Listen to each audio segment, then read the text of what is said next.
原來以前一路都對自己唔好，即係不停去要求自己做好多嘢啦，跟住會真係對自己太 harsh 咗，跟住發現到呢樣嘢嘅時候，係成個身體好似同我講話：哇！你終於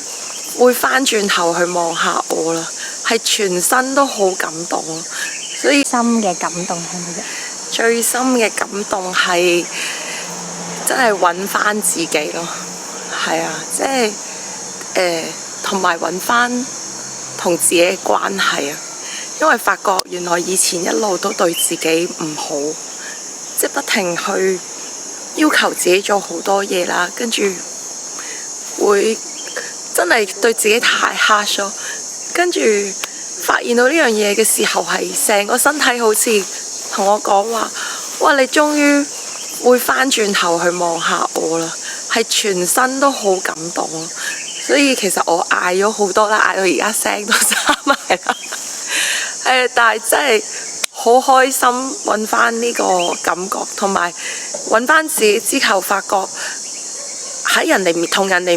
講嘢呢，唔再需要證明自己，